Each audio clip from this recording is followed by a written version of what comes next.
now about a crucial distinction, I think, politically, between freedom and liberty. Unfortunately, it works only in English. In French, it's liberté, liberty. In German, it's Freiheit, freedom. But I think the distinction between freedom and liberty is very useful. Let me begin with another paradox of freedom. Sometimes the awareness of freedom, the awareness that I have a free choice, is precisely what prevents me from getting free of something. It guarantees that I will not change. The example here, of course, I didn't make a scientific experiment, but I checked with all of my friends, is smoking. Many smokers want to stop smoking. But you know which is the logic of excusing yourself to go on smoking? You tell to yourself, not a problem, I'm free. Anytime I can stop smoking. And you use this as an excuse never to stop smoking. You tell yourself, okay, no problem, I will stop tomorrow at any point I have the chance to stop. So you de facto never stop smoking. And my good friend Alenka Zupancic, a Slovene philosopher, proposed here a wonderful experiment. Let's say you are such a smoker who said, I'm a free being, I can smoke at any point and I can stop at any point that I want, so you use this awareness of a choice never to stop smoking. Alenka Zupancic said, but imagine a situation where somebody would make a choice more radical.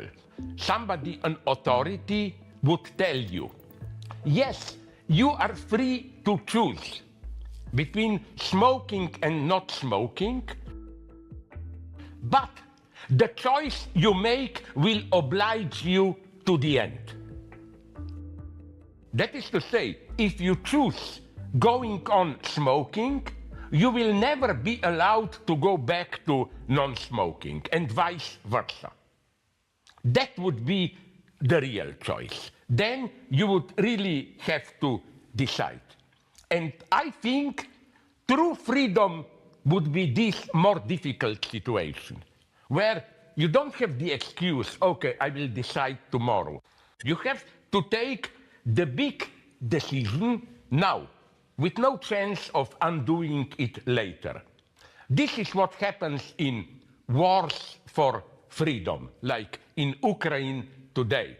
They're not just saying we are doing this today, tomorrow we have another choice. No, their choice is now.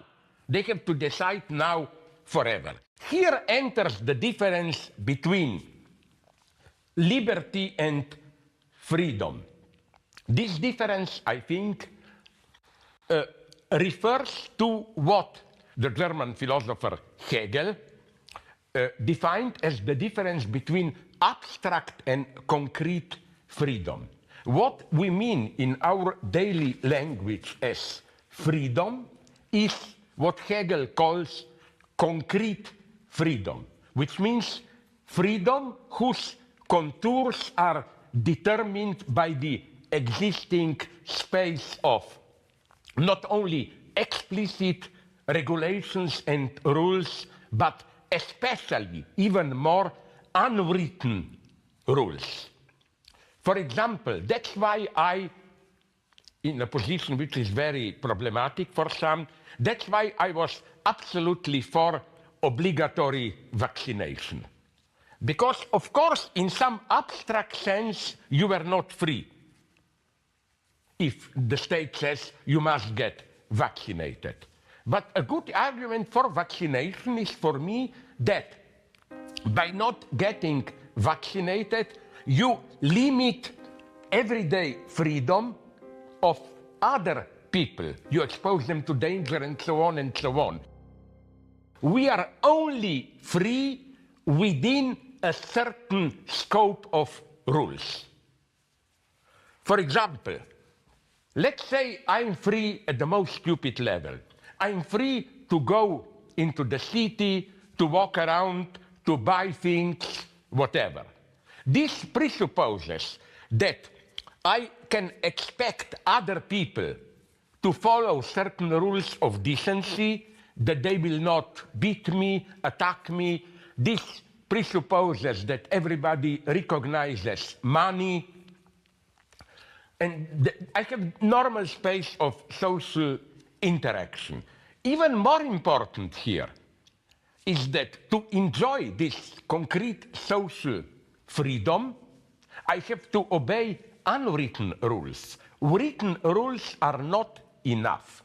I think our freedom only works if me and people around me support, sustain, again, unwritten rules. What do I mean by this? One beautiful example, and there are many others, here in Europe, especially, at least in my own country, is that you have a strange phenomenon of what I called false free choice. For example, let's say that I have more money than you, and I invite you out to dinner.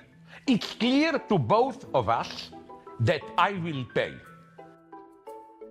But there is a ritual in my country that when the bill arrives, you, my guest, you have to pretend, oh, let us split, let me pay, and so on. It's pure politeness. The worst thing I can do to you is to say, okay, then you pay. I mean, you know, and this is what human culture is. You make an empty offer. We both know that I will pay, but to assert our link and friendship, we have to go through this. So again, an even more radical example is language. We are only free within a language. To think freely means to totally obey the rules of language. Otherwise, you cannot even think.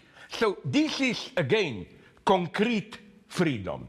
Here I am radically on the left. The left is right to point out that to be free, a whole set of conditions have to be established. Like, to be free, you have to have some kind of a social health care, social welfare, and so on. Without all this, you are formally free, but in reality, you are in total danger, in constant anxiety, and so on, and so on. So this is concrete freedom. Hegel was aware of them, where liberty as concrete freedom, liberty to live the way you want within a social order, that liberty falls apart and you need the more radical freedom to act outside the contours of liberty, as in a situation of social revolt, revolution, war, and so on. Jean-Paul Sartre, the French existentialist, put this in a wonderful way in a text that he wrote at the end of 1944, after France was liberated. Sartre wrote, "Never were we, French people, more free than under the German occupation. We had lost all our rights, and first of all, our right to speak. They, the Germans, insulted us to our faces.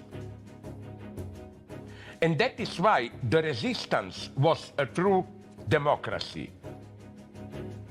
For the soldier, as was here superior, the same danger, the same loneliness."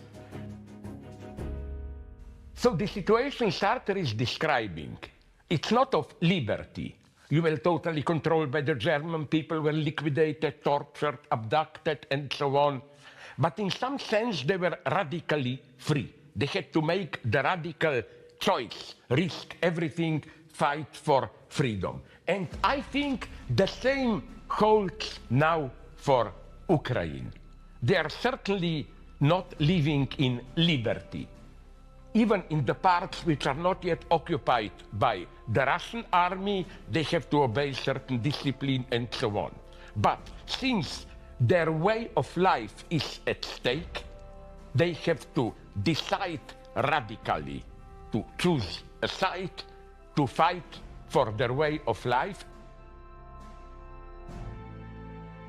And this is freedom. Now I come to our today's situation. I think something very strange is happening now. More and more people think that they have to practice radical freedom, which means violating social rules and so on, to retain their liberty. The distinction is no longer clear. What do I mean by this? Think about the attack on Capitol on the 6th of January last year, 2021, when the mob of Trump supporters did something which was an act of freedom. They violated the rules of liberty, of social order. They occupied the Capitol. So they think that the only way to retain their liberty is to exercise freedom.